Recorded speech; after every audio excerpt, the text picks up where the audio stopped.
प्रवर्तन निदेशालय इन दिनों छापेमारी का उत्सव मना रही है। जितने एक्शन में इस वक्त ईडी है, उतने एक्शन में उसे पहले कभी नहीं देखा गया। और ईडी एक्शन में इसलिए कहीं नोटों की पहाड़ पकड़े जा रहे हैं, कहीं घोटालों की चौल ढहती जा रही है। बड़े मंत्री, सांसद, नेता और विधायक जेल जा रहे हैं। कार्रवाई दिल्ली से महाराष्ट्र, महाराष्ट्र से बंगाल और बंगाल से झारखंड तक हो रही है। अब नेशनल हेराल्ड केस में भी छापेमारियां शुरू हुई हैं। इसीलिए हमने लिखा है, हर शाख पे पार्थ बैठा है। यह रिपोर्ट देखिए।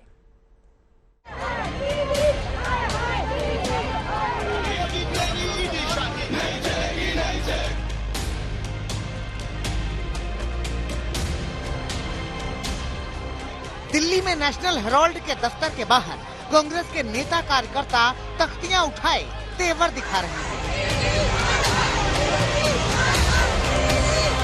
तिलमिलाहटें न सिर्फ ईडी के खिलाफ हैं, बल्कि केंद्र सरकार के खिलाफ जमकर नारेबाजी हो रही है।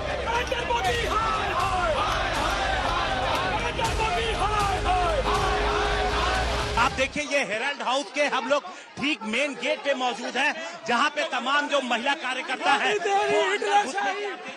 घुसने की कोशिश कर रही हैं और उन्हें पुलिस यहां पर किसी भी तरीके से अंदर जाने से रोक रही है। आप देखिए किस तरीके की यहां पर धक्का मुक्की की जा रही है। आगे जो महिला पुलिसकर्मी भी यहां पर मौजूद थी, वो भी आगे की तरफ मौजूद है। उन्हें किसी तरीके से कार्यकर्ताओं को अंदर जाने से रोकने की कोशिश। आप देखिए यहाँ पर जो महिला कार्यकर्ता हैं, वो यहाँ पर जो सीढ़ी है उसके ऊपर यहाँ पर हेराल्ड हाउस में अंदर की आप देखिए घुसने की कोशिश है। दरअसल ये गुस्सा इसलिए फूटा क्योंकि सुबह के सूरज की दस्तक के साथ ही ईडी के अधिकारियों ने नेशनल हेराल्ड समेत 12 जगहों पर दस्तक दी। 3 शहरों में 12 जगहों पर ईडी की छापेमारी थी। मनी लॉन्ड्रिंग के मामले में सोनिया गांधी और राहुल गांधी से पूछताछ के बाद ईडी ने छापेमारी शुरू कर दी। छापेमारी शुरू हुई तो राहुल गांधी ने आक्रोश जताया, कांग्रेस का हौसला बढ़ाया। खुद को अकेला मत समझना, कांग्रेस आपकी आवाज है और आप कांग्रेस की ताकत। न हम डरेंगे और न इन्हें डराने देंगे। सड़क से संसद तक कांग्रेस के नेताओं ने केंद्र सरकार के खिलाफ आरोपों का पिटारा खोल दिया। You have questioned the Congress president for 3 days. You have questioned the Congress ex-president for 50 hours. Either the ED is completely incompetent and has not been able to gather enough, or the ED has actually become the election department of the BJP. It is clearly a diversion tactics of Modi government to divert the attention from price rise, unemployment, like people-centric issues. And also they are believing in political vendetta against their political opponents.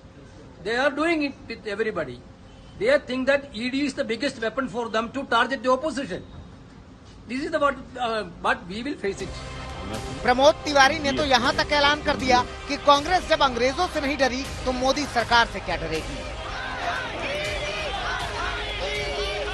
राजनीतिक देश बदले की भावना से ED अपने प्रतिद्वंदियों को नाराज कर रही है।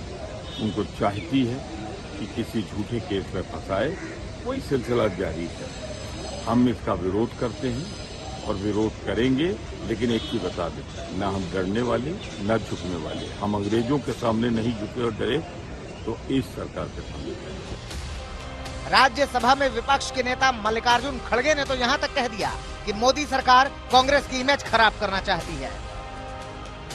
ये तो पॉलिटिकल वेंडेटा है और पर्पसली कांग्रेस पार्टी को तंग करने के लिए और कांग्रेस पार्टी की इमेज खराब करने के लिए ये सारी चीजें की जा रही है। लेकिन बीजेपी को तो मौका मिला है। गृह राज्य मंत्री अजय मिश्रा टेनी याद दिला रहे हैं कि इसी मामले में राहुल और सोनिया जमानत पर हैं और ये मामला सीधे सीधे भ्रष्टाचार का है, मनी लॉन्ड्रिंग का है। 2015 से राहुल गांधी जी, सोनिया गांधी जी दोनों ऑन बेल है।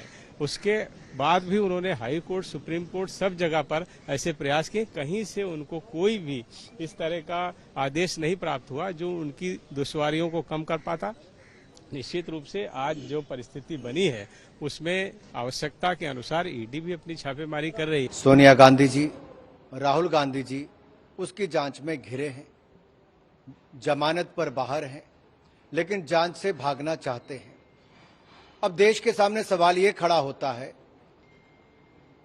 ये जो घड़ियाली आंसू कांग्रेस के नेता बहाते हैं, ये अपने आप में दिखता है कि ये भ्रष्टाचार को छिपाने का प्रयास कर रहे हैं।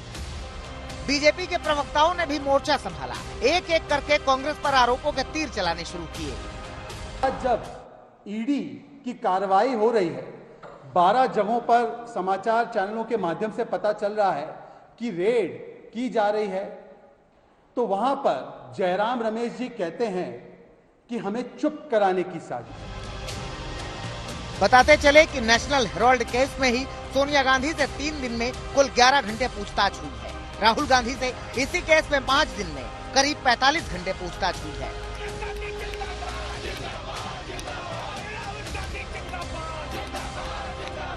ईडी अब कुछ ठोस सबूत जुटाने में लगी है, लेकिन कांग्रेस इस छापेमारी के खिलाफ तन कर खड़ी है।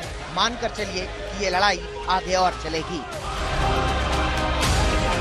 दिल्ली से सुप्रिया भारद्वाज और हिमांशु मिश्रा के साथ आज तक ब्यूरो।